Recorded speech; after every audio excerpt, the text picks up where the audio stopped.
right, welcome everyone to episode 46 of APS Radio on Firefighter Nation. I'm Jim Bernica, and I'm joined today by Dr. Brittany Hollerbach. Good morning. Good morning. All right, I got to read it because you have such a long, title. You're the Associate Scientist, Deputy Director, Center for Fire Rescue and EMS Health Research.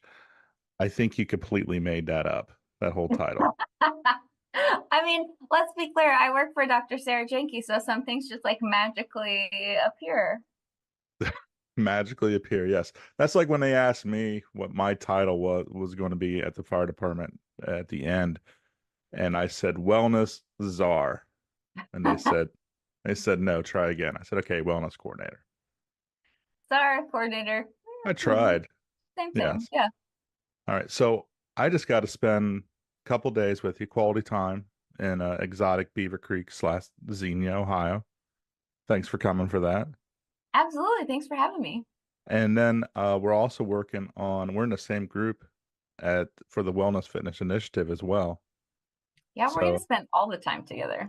Quality time for sure. But I wanted to kind of share some of the stuff you discussed at the conference. I thought it'd be a great podcast just to get it out with everybody, and the direction I gave you when I first, asked you to even be involved was simply just share research, share what's going on in the fire service. And that was it. Like I really tried not to micromanage you. I trusted you. I knew you would come through, and you did. I learned from the best. I used to ask Sarah for so much notice, like if she needed me to speak, and she would take me places and then be like, oh yeah, and then can you add some stuff in? And I'm like, I don't have 3 months in advance to put together slides, and like, and I don't know what I'm talking about, and I can't do it. And she's like, no, you can. It's just taking the nerves and like the whole preemptive process out of it. So she like got me to learn to kind of think on my feet a little bit more and be like just more confident in knowing what I'm talking about. So it's gotten better. You don't have to kiss her butt anymore. I'm just telling you, I don't. I do the opposite. But no, even with your presentation, like you made it specific for us. Like you added your own little wrestling. I don't even know what you want to call it. Oh, the Bitmoji. The Bitmoji, like your own little wrestling figure, which was awesome. Yes. Well, so it was for anyone that doesn't know, it was a wrestling themed session, and so we got to present like on the stage that looked like a ring with the ropes, and I had a half a thought that I wanted to like dress up like a wrestler, and then when I realized that I didn't have enough confidence to do that, the very least I could do is put my Bitmoji in a wrestling uniform on my PowerPoint. So it was like a good close second option. It was good. I mean, you could have dressed up as a, bacon. Yeah, I mean, there's that. And so I'll never top Megan's bacon either. So no, it's all good. Let's go, we're talking about kind of current stuff, but let's go back in time because I think it's interesting just knowing how you actually got involved in this stuff to begin with. So yeah, what's kind of your background? How did you end up becoming a researcher for firefighters of all people? Yeah, so I volunteered in high school for our local training center. The training center for our local department is like right down the street from where I went to school, and they needed kids like victims to be bodies, extra bodies, and they moulaged them up and did different trauma scenarios. And it was just part of they do core training, so like part of their monthly training, and this was like EMS rescue scenarios. So I got involved in that mainly because I think I got extra credit and I missed some school, like to go play at the fire department. So I was like, yeah, cool, sign me up. Sign me up too.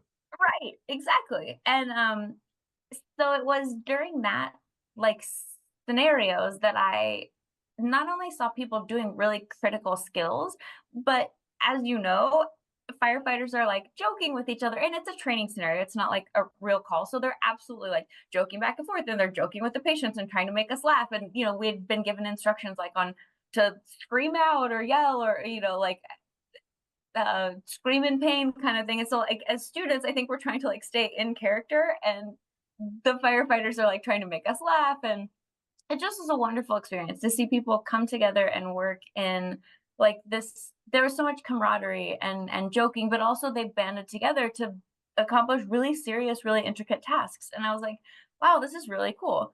And I think the EMS chief at the time, who I ended up working with when I worked at the training center, pulled me aside and said, this is something you could do. Like, if you're interested in this, the way it's set up regionally is our local community college offers EMT, first responder, and the fire academy. And it's like through the college. So you get college credit, and then you can get your skills certifications as well. So we had that conversation like briefly in high school, and the fire department it's not in my family. And so it was never something that I had thought about.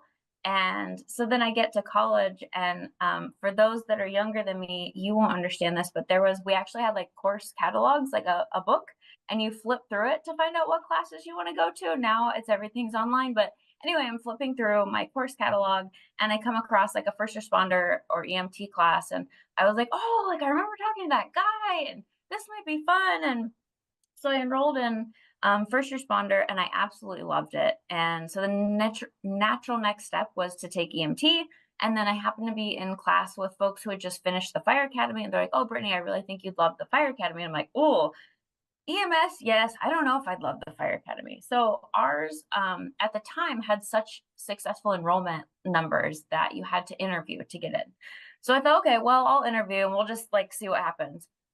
And I got in, and I was like, nope, now what do I do? And so ours like issues your bunker gear and all the things. And my mentor was amazing, Bill Benjamin. He's now out in Washington. He actually just retired from a second fire academy that he taught for a long time out there as well. But he was really great and encouraging. And really, I had a great experience in my fire academy. Like, we banded together, and they split us up into companies, and you operate in your company throughout. And okay, so long story short, finished the fire academy and started working as a firefighter. I was a volunteer in a career organization, the same organization that the training center's through. And so it's like my backyard. It's the city I grew up in. And so that was just a really good experience. So while I was firefighting, I was also working at our fire academy, teaching classes and like an administrative aide and equipment manager, and like doing all the things. And so it just kind of, so especially running the Recruit Academy, I saw a need for physical fitness training. Folks were coming in incredibly unprepared physically for the job of a firefighter. And I was like, okay, we got to do something about this. And so my initial thought was, I want to go back to school and get a degree in like exercise science type of degree, and be able to bring that back and teach at the fire academy. So K-State is like 2 hours away, and I thought, okay, like this looks cool. They have a kinesiology program, and they had a bridge where you could get your master's and bachelor's in a quicker amount of time. They have like a bridge program. So I thought, this is all really ideal.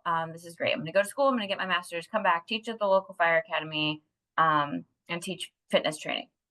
But then I got to school, and I got hooked up with my mentor, Dr. Katie Heinrich, and she actually worked with NDRI folks. In fact, they were working together at the time on a grant from the NIH studying Army high intensity training and seeing outcomes on the PT testing. And so I thought, okay, like Army, that's similar to firefighting. That's kind of how I got into her lab. And then she was like, oh, well, if you're a former firefighter, you might really like to talk to these folks that I'm working with. It's the NDRI folks. And so then I started talking with them. And I think that was the first time I realized that you could like research as a career. I don't think I knew what a researcher was. I think if I thought about a researcher, you picture like a white coat and a magnifying glass, or a microscope and test tubes and those kinds of things. And so I don't think I ever thought about for those that are listening, that is exactly what she's wearing right now. Yeah, I had to put my white coat on for today. Not really. I'm just kidding. No, I'm Go not. ahead. Sorry. I don't have a white coat. I'm not wearing like science goggles or anything like that. But if you were in Emmitsburg, you may have seen some very nerdy science coats and goggles. But anyway, that's where I really learned about research and more about the fire service. Like, I knew the operational side, but I didn't realize all of the health complications that firefighters were dealing with. And at first it started out like, oh, it's a behavioral thing. They're not working out enough or they're not eating healthy. And then the more I got into research, the more I realized, oh, the job itself is also impacting. So their behaviors impact their health, but also the job itself, like shift work and the chemicals they're exposed to, and noise and heat and radiation and all those things. And so it just became this like, oh, this is exciting, and I could have a broader impact, perhaps, looking at the fire service as a whole, like from a research perspective, as opposed to solely teaching like a physical fitness training class, which is also incredibly needed. So yeah, so that's kind of where it started. And look at you now. It's amazing. And here I am. Yeah. Yes. So let's just talk about some of the stuff that you brought up at the conference. No particular order, just but let's do discrimination and harassment, because that's something that just isn't talked about. I know I had a talk with Sarah a while back about this, and I think I blew her mind with some of my stories of me actually getting bullied and harassed. I think she thought that I was immune to that, and that was definitely not the case. But I tag you in. Go ahead. It's yours.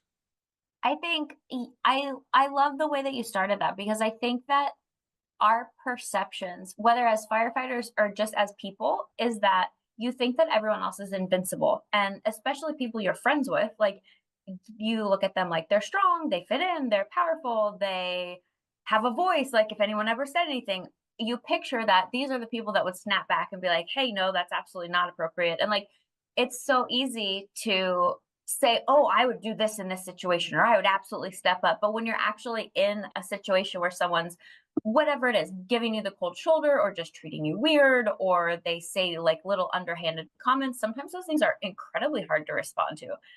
As a guy, as a girl, it doesn't matter, especially if you're new, like new recruits, you are taught to absolutely not speak back. You're taught to stay in line. And, I think there are so many benefits to like the paramilitary structure of the fire service.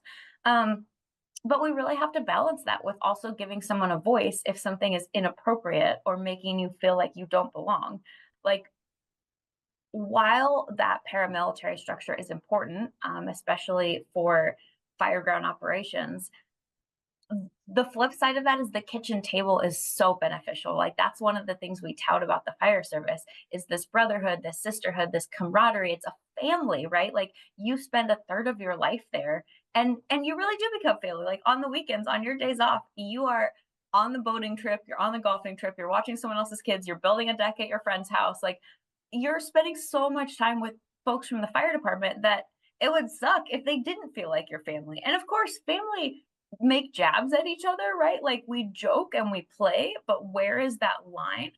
And one of my favorite things that Sarah says is that oftentimes, if we start talking about diversity, equity, and inclusion, or belonging, or incivility, or harassment, suddenly people want to say, oh yeah, HR, let me get you to HR. Let's talk to our HR committee. And it's like, it's not necessarily an HR issue. This is a health and safety issue.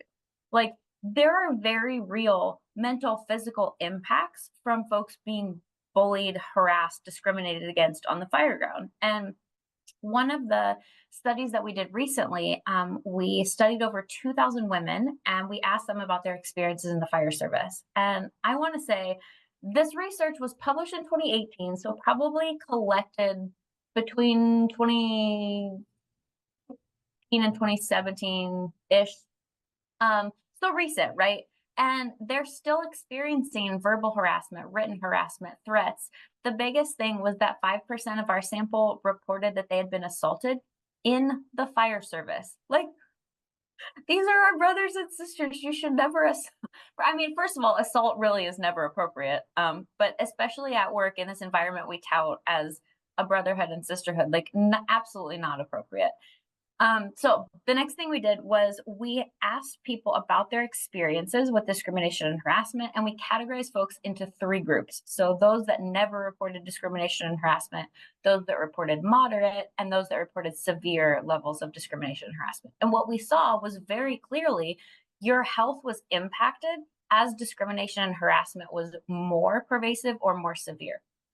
So we saw things like depression greatly increasing, anxiety increasing, rates of PTSD increasing. We also saw physical injuries. You were more likely to have sustained a physical injury in the past year if you also were experiencing moderate to severe discrimination and harassment. So it's absolutely a health and safety issue. Like if our people don't feel safe, they're more likely to mental and physical health adverse outcomes, which is sad. Like we're doing everything we can to focus on health and wellness, but if we're not taking care of our people, we're doing them a disservice. Very, very nicely said. And there's a lot to that. There's a lot to digest. I absolutely believe, because I can tell from my own personal standpoint, like the way I was treated definitely negatively affected me. Yeah. And I mean, it was bad. Bad enough to where, I wrote a book about it. Like, basically. So, um, and look, I mean, it's okay, the teasing here and there, like that's fun, that the camaraderie, but there is a line, and that line has definitely gotten, I think, better over the years. Yeah. Like the line used to be really far away where you could pretty much say whatever and do whatever. Yeah. And I think that has changed along with a lot of the stigma with behavioral health in general. But um, no, it's definitely a real thing. And the more and more I think it's talked about, the more and more people are like, yeah, me too. Um, the admin betrayal, the organizational betrayal, along with all that discrimination, harassment, um, it just makes life hard on the employee, and they take it home, and it just gets worse and worse. So I'm Yeah. glad you were able to do some research into that and find out some more stuff. And yeah, I mean, I know how it is being a guy. I can only imagine how it is being a female in the fire service. Like Some of the stories. my hat's off, Yeah. you know. So, because it's definitely not easy with them. Not with that, but then I think that's a perfect segue to actually talk about reproductive health as well. And I know that's we'll touch on the guys too, but it's definitely a much bigger deal with the female firefighters. Yeah. And I think it's kind of like you said, it's so hard to be a woman in your service because you're in a lot of places. You're kind of breaking barriers and you're the first at a lot of different things. And it's hard to be the first, just like it's hard to be a guy that stands out. Like the fire service is quite homogenous. Like we don't love differences. You for whatever reason, and I think part of it is like the family thing. Like if you're in a family that loves to watch football and one family member just isn't into it, they get razzed about it, right? Like it's a family thing and you want everyone to fit in and like why don't you like the same traditions and you don't want to sit and watch football with us? And like I love football, so I'm like I love that that's a tradition, but I think it's a perfect example of like not everybody fits into that mold and you do tend to get harassed or razzed a bit, if your interests are different. And so even folks who otherwise appear to fit in, right? Like the white heterosexual male, you still might have different interests and you may not fit in.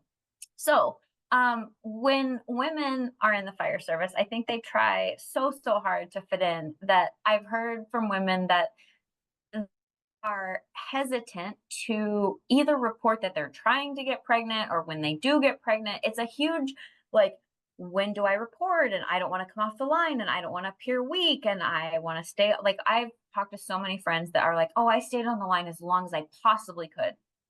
And 5-10 years ago, it was like, okay, good for you. That seems crazy. But like, from a physical standpoint, just that it must have made it so hard to do the job. But now we have research that shows that firefighters are actually at increased risk for miscarriage, preterm labor, and low birth weight babies. So the more we learn, the more we're able to kind of talk about that education piece. And it's really important for women to be educated and for the department to be educated. Oftentimes women are like, yeah, so not only did I find out I was pregnant and I have to report that to my department, but then they're like, oh yeah, can you help us write a pregnancy policy? It's like, oh, because she doesn't have enough going on, like growing a human inside of her. So yeah, so there's a lot going on, just in that whole realm. And I think it is important to also recognize that the same factors, the same occupational factors that put women at risk are likely putting males at risk as well. We're talking about not only the toxins that we're exposed to, things like dermal exposure, inhalation exposure, but also the heat that we're exposed to, right? Like your gear is meant to be fully encapsulating, but that also raises your core body temperature, which can impact fertility. Shift work, lack of sleep can impact fertility. Loud noises can impact fertility. I mean, there's so many things. And so it's not exclusive to women. Like whenever I give a talk, I'm always like, guys, it takes two people to make a baby. It takes sperm, fertilizing an egg. So both of those reproductive systems can be impacted by the occupation. So if you're a guy that has maybe struggled with fertility, like perhaps it is also related to your job. And so we're now talking about fire departments having policies in place if someone is trying to get pregnant and they're struggling with that. How can we allow this person to come off the line or take modified duty for an extended period of time while they try to conceive? And so it's a new conversation, and it absolutely impacts both genders. I think it's just that emerging conversation to be able to be more comfortable and kind of having that conversation or talk to your crew about, oh guys, I'm trying to get pregnant. Like it's a hard thing to talk about. Well, I think, you've kind of taken the flag on this whole thing and been really putting it out there. I mean, being part of the reproductive health group, running that like you do, and then, also, letting people know about the other options that are out there, like the Beltane Guild, that are there to help as well. So, like this conversation we're allowed to have now, and as a lot of it is because of the hard work from you. So, thank you for that. Let me ask you this: if you were still firefighting and you became pregnant, as soon as you found out, would you stay? Would you go? What would you do? Would you, well, I'm putting it on you with all the information now. This is the $1 million question. It's funny because a colleague texted me the other day and she was asking for a friend who is pregnant in the fire service, and she's like, okay, so what would you do? And I give her and this is a for real answer. This is not a cop out. Like, I think it's very, very important to be informed with all of the education and all of the research that we do have. I always say it, more research is needed, absolutely. But with what we know to date, I think it's very important to have a discussion with your doctor and also to take information. So like, for example, on the Beltane Guild, on Women in Fire's website, and on the Science Alliance, we have like guides to take to your OBGYN. Oftentimes they don't understand the profession of a firefighter. So their response when a woman asks, oh, like, when should I come off the line? When should I tell my department? And their response is like, oh, when you feel ready. Because usually like when you quit working is kind of up to you and your body and what you think you can handle. But it's so important to emphasize those risk factors that I just talked about, and how they do impact fetal growth and development. And the first trimester is really when so many things are developing in the baby. So if it were up to me, I would be so concerned about the growth and development of the fetus that I would probably choose to do light duty or administrative tasks as soon as I possibly can. Now, that is so complicated in and of itself. If you work for a small department, that may not be viable or feasible, or perhaps you already have enough people on light duty and there's really not a lot that they can do. So that goes back to multiple things, which is having policies and procedures in place prior to someone getting pregnant. So when they do, it's not, oh my gosh, we have to figure this out. Well, if you have the conversation ahead of time, you have a little bit more leeway. And that's another thing is to leadership out there. Bring everyone in. Like the women need a seat at the table, guys need a seat at the table. If you're a union department, your union should have a seat at the table, and labor and management, I mean, and HR, right? Like, so we can help with the decisions and how we manage off time and how they're getting paid and all of the things. Like, so try to have those conversations early. But yeah, my hesitant long answer to the original question is I would err to come off earlier rather than later to protect the baby. But I think it's also very important to note that that decision is 100% up to the mother. The department can't tell you when to go offline. Your doctor can only guide you through those decisions, which I think is the really important conversation. So be your own advocate and look for all of the resources that exist, because I think the most important thing you can do is to make the most educated, best decision that you feel comfortable with. Very nicely said.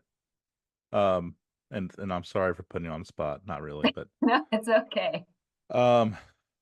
for those that you kind of mentioned, like having difficulty, like is light duty an option? Is that even a thing, especially on a smaller department? Um, with the Pregnancy Workers Fairness Act, I mean, it's kind of like they have to make those reasonable accommodations now. Is Yeah. that accurate?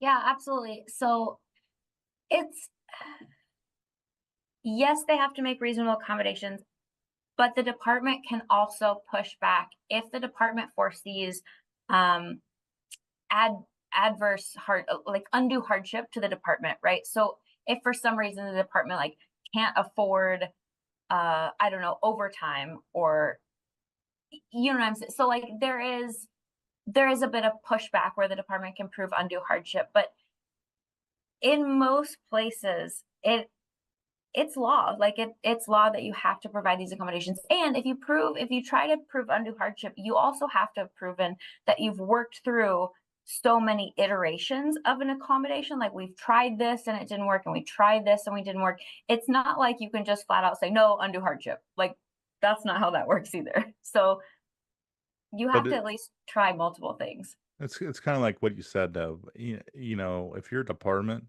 like, this has already been a law now for about a year or so, and like, you know, be ahead of the times. Like, get some policies, get all that stuff done now, instead of, and be proactive instead of being reactive, when somebody is pregnant and you're scrambling and trying to figure things out. There is, and we kind of mentioned it earlier, that with the Beltane Guild, um, Women in Fire, there's a ton of policies out there now that you can grab. They're available, and you can piecemeal them all together and make what works for your particular department. Yeah.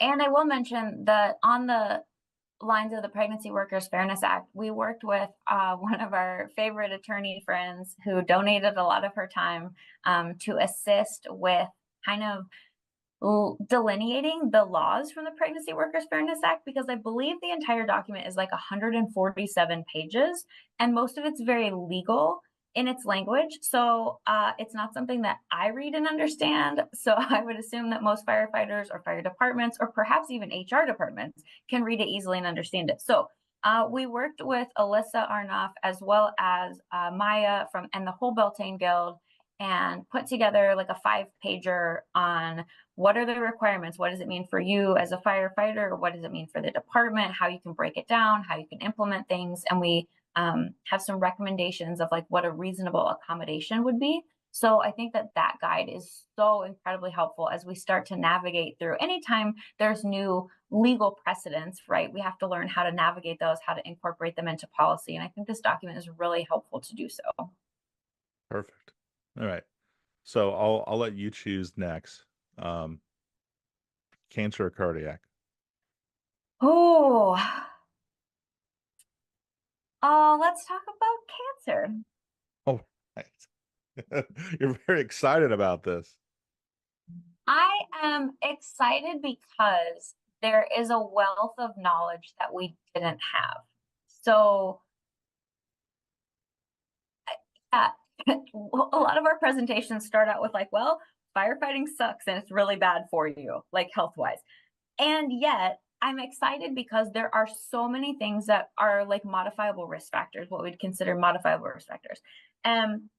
So while there's a lot of things about the job in general that pull for ill health, cancer, cardiovascular disease, reproductive health included, and it's a lot of those things that I already talked about, right? The chemicals that you're exposed to, radiation, the thermal exposure, noise, et cetera, shift work, lack of sleep.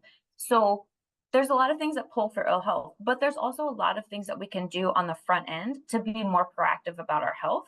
And cancer is one that I get excited because sorry, the cat has decided to join me. I Oh, get, oh, yeah, I'm gonna and you have get the to butthole. censor. I'm gonna have to censor that on the video. That was. Yes. Sorry about that. If you want to know, that's how they show affection. So there's that. She loves you. Clearly.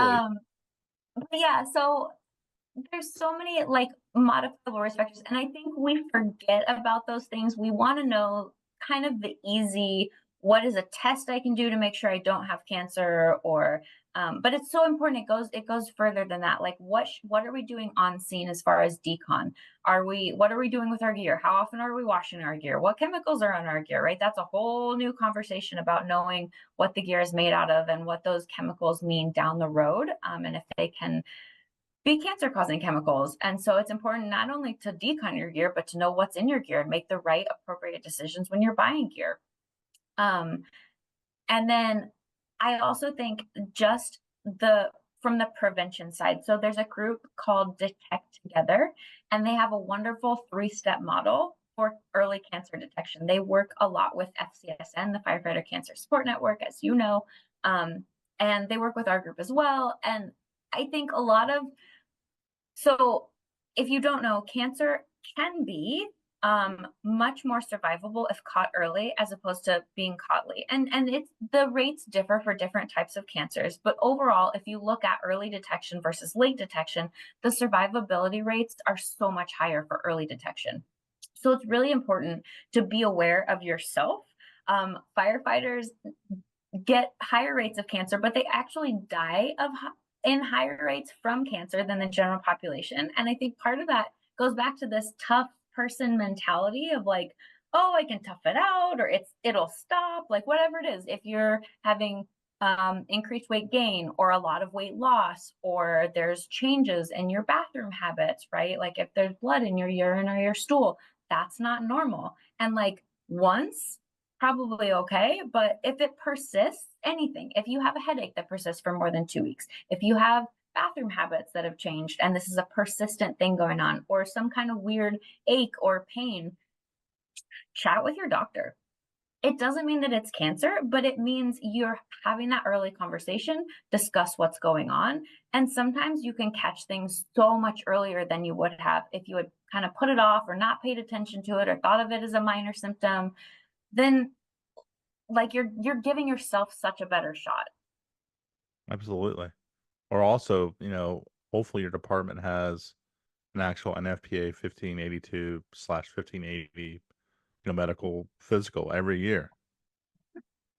So you can catch that, and you can also tell if, every year if you're doing that, you can see what's trending and if something's different, what's going on. Absolutely. Having a baseline for your health is so incredibly important. So exactly like you said, you can see from year to year how things are changing and take note and perhaps make changes, make lifestyle changes, or go to your doctor and have a further conversation. Yeah, that's so important. And don't be, and you spoke about it, like we are stubborn. You didn't say stubborn, but that's what you were alluding to. We are stubborn, hard-headed, um, and that whole invincibility thing, that is a thing, and it can be good. Like we need that invincibility to do some of the crazy stuff we do, but that invincibility also hurts us because, we think, oh, Joe got cancer, but that happened to Joe. It's not going to happen to me Yeah. until it does. Yeah. And I also hear a lot, oh, we'll die of something. It's firefighting's dangerous. We'll die anyway. We'll die of something. But I want to be clear, like, you don't have to die young, and you don't have to die from cancer or from cardiovascular disease. Like, yes, we will all die someday, but it doesn't have to be today or in 6 months, or like, you don't have to cut your career or your life short. Like, you want to be able to retire and spend time with your family or your grandkids or your friends Yeah. and everybody, right? So that's my like kind of combat or comeback to that. Well, we'll die of something anyway. Okay, but it doesn't have to be today. Like, let's try to limit the things that are killing us in our immediate future. And that attitude, that's the attitude I had as well. Yeah. And I, after really kind of analyzing that with people that are way smarter than me, like, kind of realized that's really kind of that whole mortality thing kind of comes down to post-traumatic stress as well.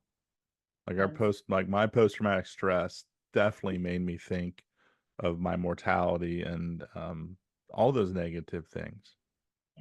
Yeah. I mean, even like this is I mean, I put this in my book too, and it kind of, I think, shocked little people, but like I have two boys. My wife wanted more. She wanted a girl. That's what she wanted. And I get it because yeah, we have a dog, two cats, Yeah, two we talked boys. about how she's in They a house all full of boys, guys. and it's just her. Yeah. So she was wanting those, and I, in my head, then I was like, no, I'm we have two, they're healthy. I'm good. I'm done. Like, cause and it was just, it really, and I didn't want to admit it back then, but like I kind of had this attitude of I'm not going to be around anyway. Like, why have another kid? And that was really more than anything my post traumatic stress talking, and just and put me in the mind frame of that. So I think that kind of attitude is there um because of a lot of that, and I don't think that a lot of people are willing to own up to that either. Sure, I think it's such a hard, like, just your realization that that is what was causing you to think that way is a huge realization. Like, good on you to recognize that, because I think that is a huge issue for folks. Like, you don't realize why you think a certain way. Or I had a discussion with friends the other day about the feelings wheel, right? And like, okay, I'm feeling angry, but why are you feeling angry? Like, how do you, or just I'm feeling shitty today. I'm in a shitty mood. Well, what does that mean? Like, what is the root feeling for why you're feeling that way? And then you can identify perhaps what in your life is making you feel that way and make changes. But that's a hard, like, higher level thing to, like, I'm horrible at doing that. I can just identify, like, oh, I'm having a shitty day. And then in my brain, I'm like, well, the whole day is going to be shitty because I'm in a shitty mood. Like, and you just kind of leave it there. And it's like, well, let's figure out the underlying cause and then perhaps we can work through it. But yeah, I think it's so important that you identified that and that you said it out loud, right? Because that makes a lot of other people also think, oh man, I feel exactly like that. I wonder if that's why I'm feeling that way. I feel like I've gotten a better read of the fire service. Mhm. And like I know, um, I guess because I compare a lot of me to everybody else too, but like I know, like when we're in that conference and we have that room full of people, like I know there's people struggling, like they're there, their department sent them there, and they're there to get, to bring stuff back and to help others. But the truth is, they're there trying to get their own help and trying to work through their own things, and they just, nobody knows. They don't want anybody to know. They're ashamed, um, and so they're just internalizing everything. And I know that because I was that guy for years. So yeah, so and I'm comfortable now just talking about all that stuff. And when I put it in a book or whatever else, I talk about it like here, like I get a lot of me too's. Like, people will then have the courage to actually be like, yeah, that's how I feel too. Me too. Yeah. And So that's so validating when you're able to share your feelings and you feel like you're the only one. And then pretty much everyone else in your circle is like, oh my gosh, I feel like that too. And you're like, why are you saying something? Like, why am I the only one over here struggling? Like, I'm the only one. I think that's so it's common. We all feel like we're the it's only that one. that shame and that guilt runs us. Yeah, It it's truly huge. does. Because, I mean, we beat down a lot of the stigma, a lot of it, but it's not gone. Mhm. It's still there, you know. No matter what anybody says, it's still there. Yeah. So, and it's going to be different depending on the department and even the Right. crews, so Yeah. um let's talk about cardiac stuff. Let's do it. I know you're like, oh yeah, it's very exciting stuff. So cardiac is so close to my heart because that's kind of where a lot of my research started. I did a little bit of cardiovascular, mostly obesity and physical activity research when I was at K-State. And so kind of on the like intervention side of how do we work through and combat overweight and obesity in the fire service. And I think I started off with, and we talked about it a little bit earlier in the podcast about how I thought it was a lot of like lifestyle choices. And it is, part of it is, but like we talked about, there's so many interconnected factors, right? So it's not just we eat like shit, and it's not only a choice, right, to eat like shit. Part of it is sleep deprivation and the way that your circadian rhythm is and the hormones that are released. So if you're up all night, you crave more sugar. Like it's your body's physiologic response to sleep deprivation. So it's not black and white. You can't blame the firefighter for eating like crap when the community brings in all this lovely, wonderful goodies and then it's sitting on the counter. And I know firsthand if food is sitting on the counter, I'm going to eat it. So, um, it's so multifaceted. So to get back to cardiovascular disease, I think that was also one of the first things that we really sounded the alarm on in the fire service, because that was one of the things consistently year after year. We were seeing firefighters die due to cardiovascular events. We were putting names on the wall, both the IFF Memorial and the NFFF Memorial, and we're still seeing high rates of cardiovascular disease. And I think we will continue to do so. And again, it's because of this multifactorial uh, conglomerate of issues that goes into that, right? All the things that we talked about. And so, how do you combat that? And again, I go back to the modifiable risk factors. And there's a lot of cool new tech also. So, for example, I think a lot of the cardiovascular stress comes from physiologic stress, and a lot of that is physiologic stress to the alarm when the tones go off. And so, if we can alert differently, or even building new stations, right? I've gone to stations where the bunks are completely separated. It's not like a half wall or a 3/4 wall. It's a wall that goes all the way up. So you have your private bunk room, and each bunk room is toned out specifically to the individual in that bunk. So if you're on the engine, you're not waking up for all the medic calls or for the rescues calls. You're only waking up for the engine's calls. And conversely, for everybody else. So I think things like that to disrupt sleep as little as possible is so important. And thinking through tactile alerting devices, things like a wrist monitor that vibrates to wake you up versus the super loud tones, or they're going for tones that are gradually increasing in volume versus just the tones are going off. Yeah, exactly. Because it's physiologically startling. Like, I don't think we realized at first. At first, we were like, we just need to awaken the firefighters. Okay, but like there's so much physiologic response coming from that, that perhaps we can be doing that in a different way. So I think a lot of it is getting creative. It's also keeping cardiovascular disease in folks' awareness. We tend to uh, perhaps look at like what's the hottest, newest topic, right? And we do this with equipment, we do this with gear. We want to see the shiny new object, and the object that isn't quite shiny anymore or that's been out for a little while, like it's not as fun to talk about.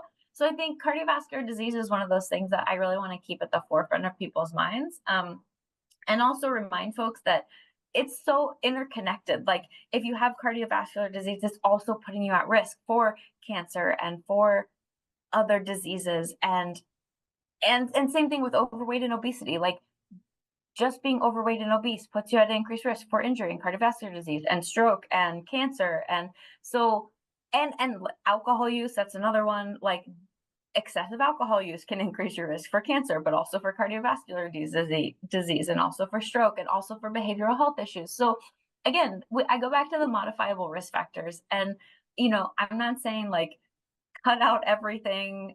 There is moderate drinking is better than heavier binge drinking, right? So making those small changes, getting 1% better every day, and looking at firefighting as a holistic thing. And looking at the occupational risk factors as also holistic. Like there's this whole suite of things that we need to be aware of as firefighters. And so I think it's super important to remember, both at the level of a firefighter, but also at leadership levels, and thinking about how we're training as a crew and how we're deconning our gear again. And are we getting annual physicals? Oh my gosh, those are so, so important. And what does our annual physical consist of? And are we keeping records so that, as you mentioned, we can see changes over time? Like, it's not necessarily beneficial to have annual physicals if you don't have a good record keeping system, so you can follow the firefighters over time. So yeah, lots to talk about with cardiovascular disease and how it fits into everything else. Well, and let me ask you this, because I mean, you've been involved in this now for a little bit, and I'm trying even to think about myself, but like at some point it dawned on me, and I guess the question is, when did it dawn on you that all these things that we're talking about, whether it's cancer, whether it's cardiac, whether it's sleep, like everything is interconnected. Like I'm going to ask you for let's talk about cancer. I'm going to ask for you to wear your mask during overhaul. Wear it the whole entire duration you're on scene, so you can avoid those exposures. So you're avoiding the cancer causing issues, but you're also overworking yourself, you're exerting yourself, and now that becomes a cardiac issue. So like you need to like make sure you have adequate rehab, and you truly are enforcing that and doing all those things. But like everything is just so interconnected when it comes to all this stuff. And it's just when you look at it, when you step back and you see that, you're just like, oh, there's a lot. There's a lot to this. Like when Absolutely. did it dawn on you that all these things are actually connected? Oh, it really is mind blowing. And I would say honestly, it was in the last like 5 years, and it kind of came from putting PowerPoints together and talking about different topics, and you realize like, oh, because I'm very black and white. So I'm like, okay, I'm doing a sleep lecture today, or I'm doing reproductive health, or I'm doing cardiovascular health. And all of a sudden I'm realizing like, oh, the modifiable risk factor slide from this presentation is very similar to the one that's in this presentation, and it's very similar to the one that's in this presentation. And in literature, like, you start to realize like, oh, these are all a lot of the same modifiable risk factors. And we talk about the general public as well and their health, and it's a lot of the same things. Doctors starting to prescribe exercise as medicine because it's so multifactorial in the way that it helps cure or lessen a lot of different things. So yeah, I don't know that there was one specific time, but I think in the last probably 5 years, it was really recent for me. And it might take my brain a little bit longer than others to catch up. So perhaps I'm late in being in recognizing all those things. But yeah, I think it's kind of like everyone else. Like, all of a sudden you realize you'd read these different articles and it's all kind of pointing to the same thing. Like, oh shoot, we really need to focus on all of these modifiable things. It's everything. That's the Yeah. thing. Like, Yeah. um, and a lot of these things are so long term. You have that latency, especially for cancer, 10, 15, 20, 25 years. And that's part of I imagine that's part of the problem, is just knowing that there's not that instant cause and effect. Yeah. If I climb up a ladder, I fall off a ladder, and I break my ankle, it's very obvious when, where, how I did that. But it's not that with the cancer. It's not that with the cardiac. Like, it's just all this stuff is adding up, and it's going to affect you later on down the line. But because it's not right now, and it's decades from now, Yeah. like we don't do anything. We just Yeah. that whole invincibility thing comes back out. Like it happened to Joe, it's not going to happen to me. Yeah. Yeah, And it's absolutely. just, and we have to, I think it's imperative that, I mean, for the current firefighters, I mean, yes, they can change and hopefully it's not too late. And with the early detection, like it still gives them a fighting chance, right? But more than anything, we need to teach these new kids about just all this different stuff. But and but it's also it goes into the, we're really having a tough time recruiting firefighters now. And like it's a hard sell. Like, come join this career in which you might end up with any of these and you're going to die Right. a decade or two earlier than you should Right. be. And if you were just a post person. Yeah. No, absolutely. And I think a lot of that to me goes into how we're talking about the job, but I think it goes into like leadership. The fire service as a whole has not really ever had to sell the job. The job sold itself. People wanted to do the job. They wanted to help the community.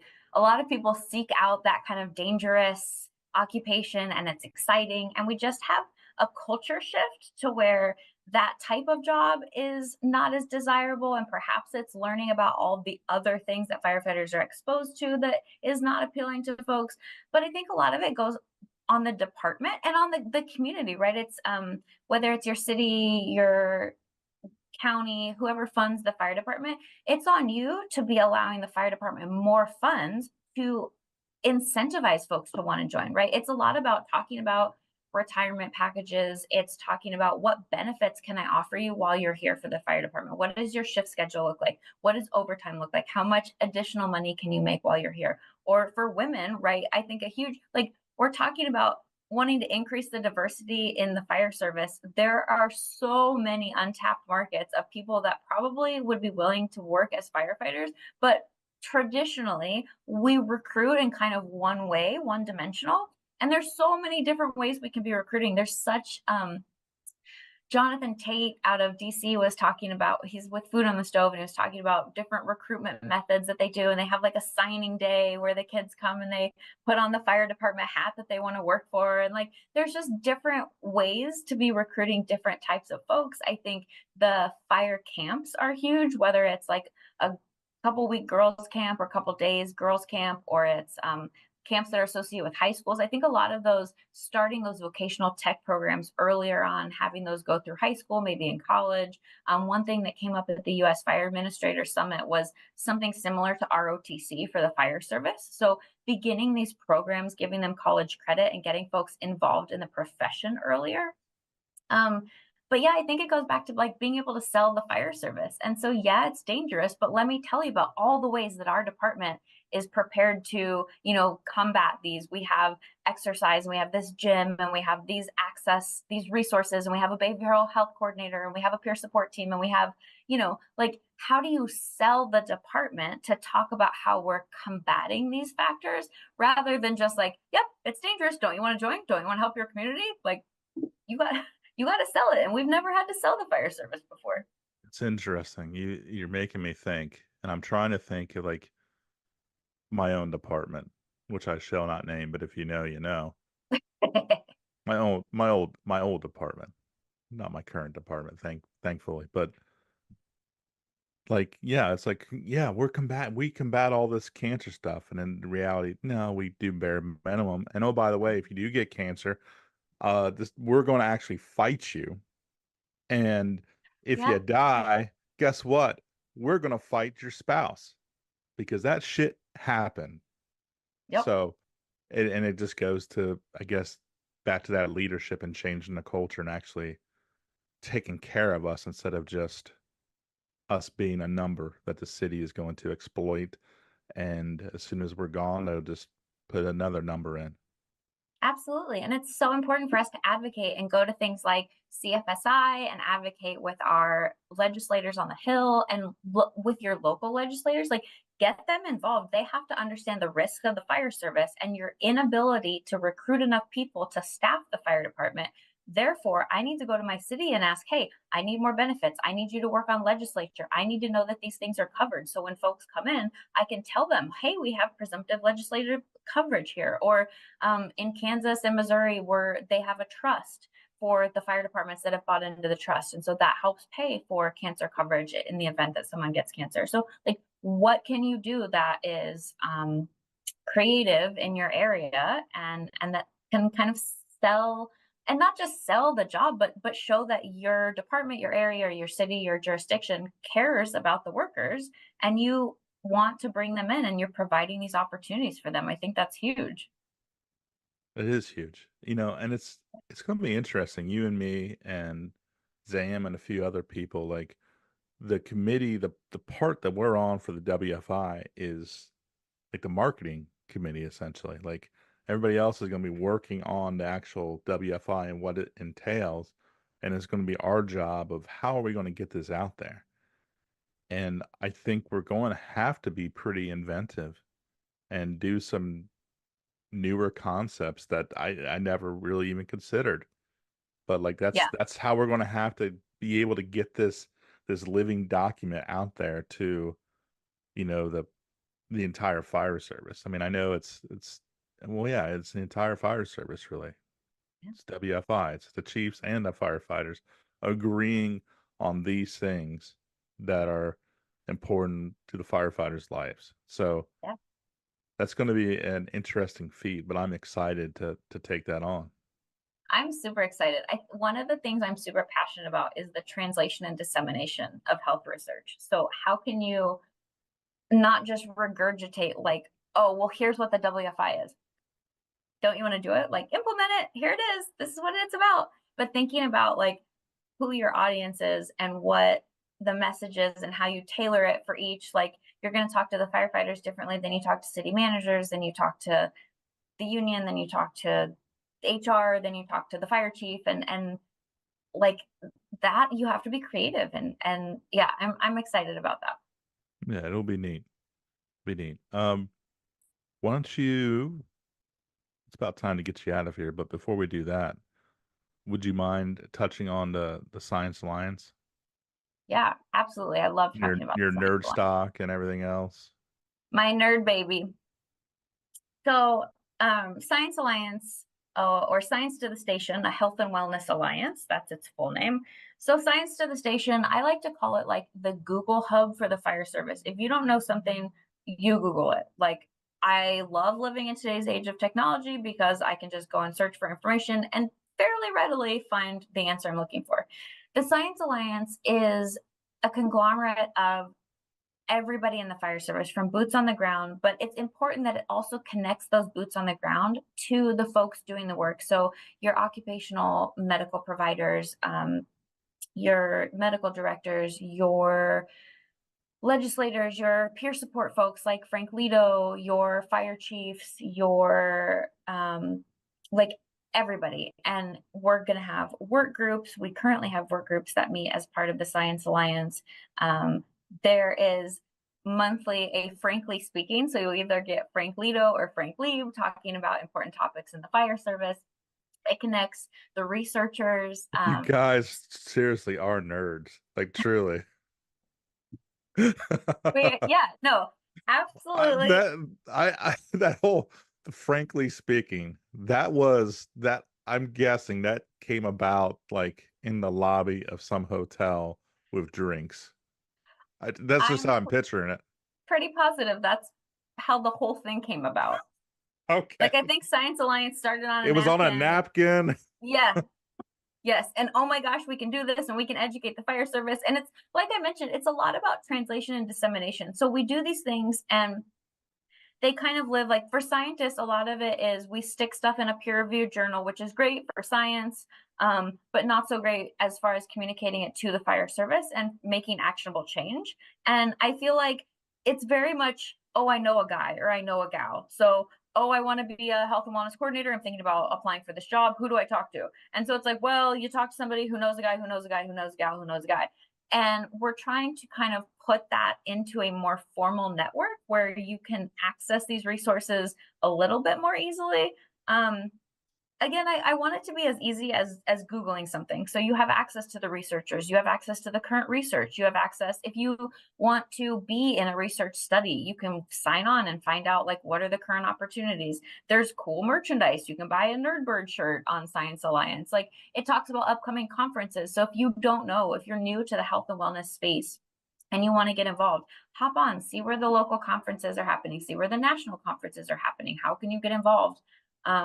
There's Q&As, there's webinars every month. You can sign on now and get a free year membership. And eventually there will be a paywall where a lot of the cool content is going to be behind the paywall. So get in while it's still free. It really is built for the fire service. It came from out of the results of a FEMA funded grant. That's why a lot of the content is free currently. It really is just our love and us as researchers and nerds trying to figure out how the best way is to give it back to the fire service in an actionable way. So I love it. yeah. I'll tell you the same thing. I've told Sarah, I've told Burgess this as well. Selfishly, I'm letting you know you can never retire. Gonna have to work forever for us. Forever. Forever. For me, at least I have quite a bit of time until retirement. So I feel like I'm going to be working a while anyways, but Good. I'm here for you. Good. I'm glad. And we're all glad. If anybody wanted to reach out to you, connect, how would you suggest that? MySpace? Yeah, absolutely. You can email She me. just ignored my MySpace thing. Oh, MySpace. I don't know what I thought you said. Yeah, MySpace. I had that once in a blue moon ago. So if you can find my MySpace account, oh my God, please let me know. I'd love to see it. Incriminating photos, everything is on there. We'll see what kind of Like, music you were digging back in yeah, the you can see whatever. the music. I don't even know if you could upload photos. Like, I don't think I had a digital camera at that time. Can you upload the things that you take from the disposable camera? You would have to scan them. Yeah. I don't think that was a thing. I don't know. Okay. That Anyway, shows my level I'm of tech skill. sorry. I threw you for a loop on that. How do people get a hold of you? I won't interject any other comments. So yeah, other than if you can find my MySpace from back in the day, I am on. So let's be clear, I'm horrible about checking social media. I am on social media on Facebook and X, formerly Twitter, and Instagram. So you can find me there. But I'm on LinkedIn. So just search my first and last name, which is Brittany Hollerbach. And then I think email is probably the best way to get a hold of me. Yeah, email me, text me. I'm here to answer any questions. What's your email? It's Hollerbach, my last name, HOLLERBACH at NDRI-USA.org. That's a mouthful. It's very long. It's yes. very long. Yes. When people randomly call you and they try to sell you your car warranty or whatever, extend your warranty, do they get your last name right or wrong? Wrong. Wrong. What do they say? I mean, there's only so many ways to like Hollerbach, Hollerbach, both appropriate, but I get like Hollerbatch. I get Hollenbach. Like there's not an N in the middle. Yeah. Nobody ever says my name right either. So what do you get? a lot of Bernicas? yeah. A lot of that. There's not two E's in the middle. I know. I don't know. Whatever. I can't fight them all. In our Zoom, instead of having your name, you should have like how it's phonetically spelled, like with the dashes. Do you know what I mean? Yeah. It doesn't matter. I'm used to it by now. It doesn't matter really. Yeah, I was just curious if people messed up yours as well. That's all. Oh yeah. That's fair. All right, let's get you out of here. Let's get you to where you can do some more research for us. How's that? Yes. On to the research. So she's Brittany and I am Jim, and we are out of here until next month. Take care. Thank you.